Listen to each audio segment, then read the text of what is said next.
Olá pessoal, hoje nós vamos falar sobre a água. A água, juntamente com os sais minerais, são as duas substâncias inorgânicas que vão compor todos os seres vivos. A água, ela é a substância mais abundante nos seres vivos. Nós, seres humanos, por exemplo, 70% do nosso corpo é constituído por água. A fórmula molecular da água é o quê? H2O, ou seja, 2 átomos de hidrogênio e 1 átomo de oxigênio. Esses átomos de hidrogênio e de oxigênio, eles vão fazer ligações covalentes. Se eu falo que eles fazem ligação covalente, significa dizer que esses átomos vão compartilhar elétrons. No caso, o oxigênio ele é mais eletronegativo. O que significa dizer que ele é mais eletronegativo? Que nesse compartilhamento de elétrons, os elétrons tendem a ficar mais próximos do oxigênio. Ou seja, os elétrons dessa ligação química aqui fica mais próximo do oxigênio. Se fica mais próximo do oxigênio, a gente sabe que os elétrons eles possuem carga negativa. E logo, o oxigênio ele vai ter uma carga mais negativa. Se esses elétrons ficam mais próximos do oxigênio, logo o hidrogênio ele vai adquirir uma carga mais positiva. Então, o fato dessa molécula de água ter um compartilhamento de elétrons desigual e formar um dipolo, ou seja, 2 polos, um negativo e um positivo, torna a água uma substância polar. Por isso, pelo fato desse compartilhamento de elétrons ser desigual, a molécula de água é classificada como uma molécula polar. Tudo bem? Da molécula da água ser um dipolo, ou seja, ela possuir 2 polos, um negativo e um positivo, a água tende a atrair outras moléculas de água entre si. Elas atraindo outras moléculas de água entre si, ela vai precisar fazer novas ligações. Essas ligações que as moléculas de água vão fazer, ou seja, ligações intermoleculares que a água faz, é chamada de ligações de hidrogênio, que a gente chamava antigamente de pontes de hidrogênio. E essa ponte de hidrogênio, essas ligações intermoleculares que a água faz, vai ser justamente o que vai dar as propriedades específicas que a água tem, que a gente vai ver agora.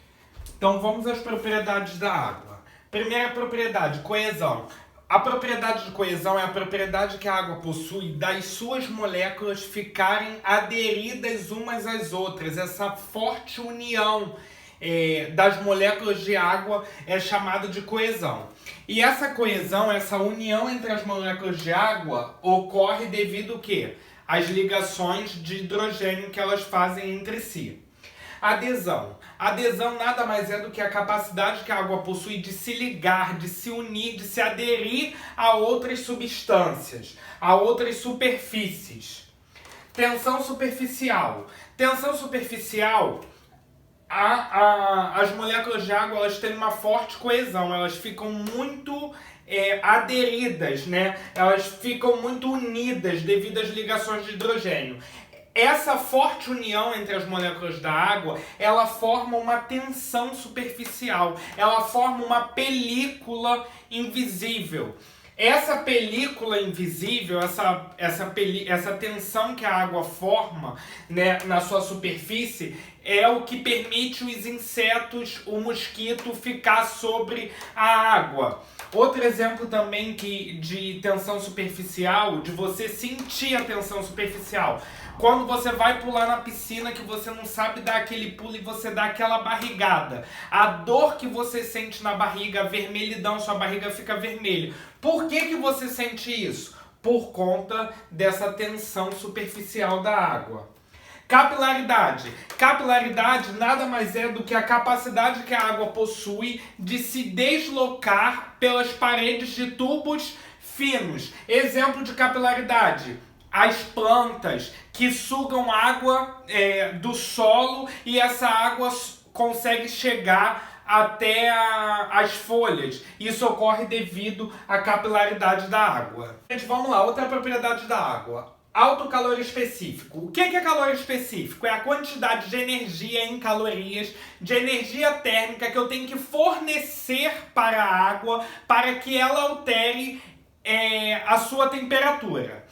Esse calor específico é o quê? A quantidade de energia que eu vou ter que fornecer a 1 grama de água para que ela altere a sua temperatura em 1 grau Celsius. É isso que a gente fala que a água tem um alto calor específico. Por quê? Porque a água ela precisa receber muita energia térmica, o seu calor, muita caloria, para que a sua temperatura seja alterada.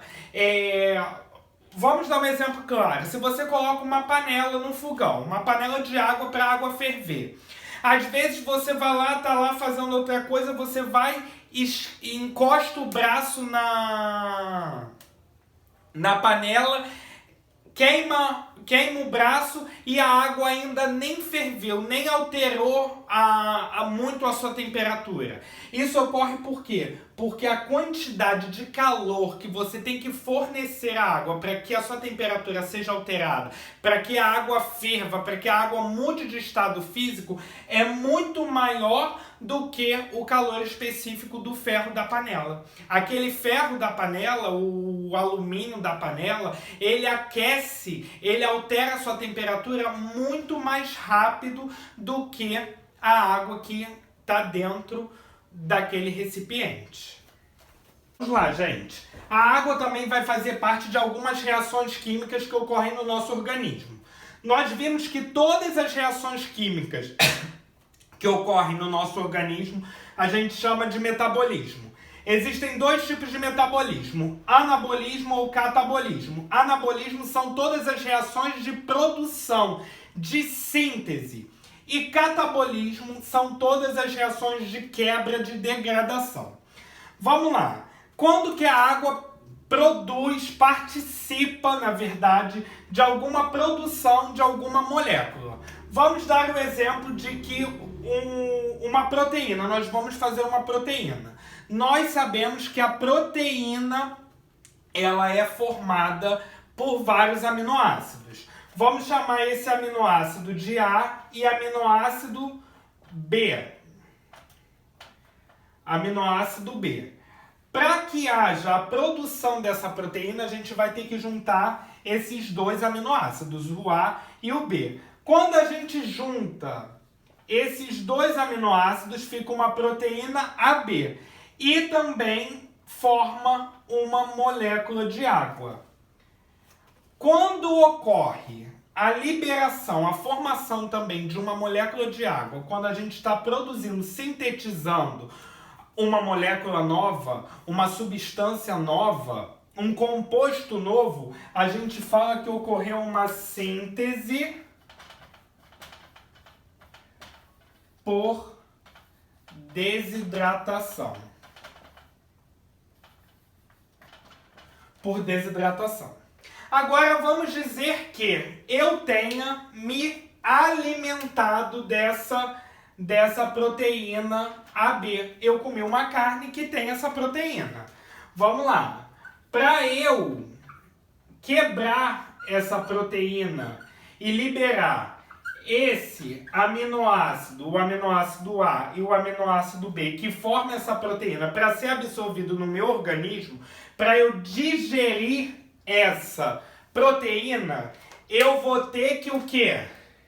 Acrescentar uma molécula de água. Então, quando eu acrescento uma molécula de água para quebrar, degradar um composto, uma molécula, a gente fala que ocorreu o quê? Uma hidrólise.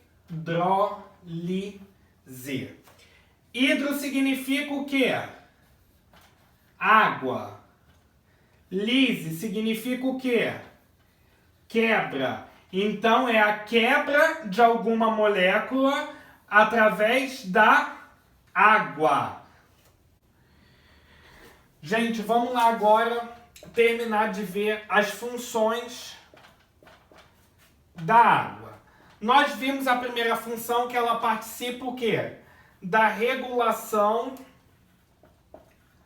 térmica.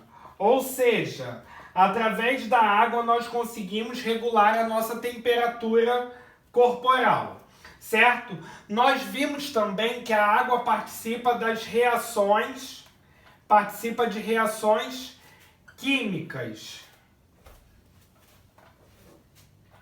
Reações químicas no nosso metabolismo, certo? Reações de síntese, que é anabolismo, e reações de quebra, que é o quê? O catabolismo,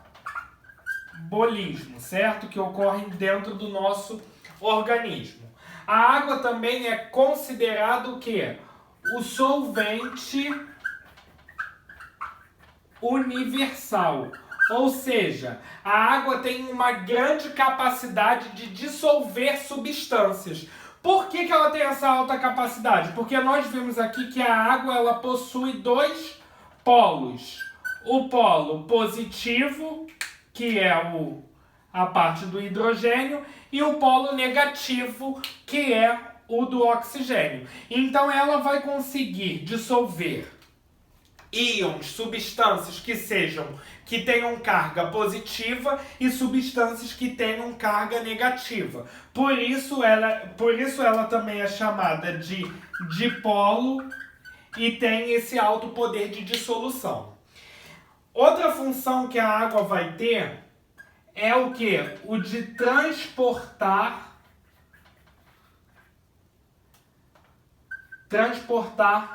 substâncias. Ela vai atuar no transporte de substâncias. Tudo bem até aqui?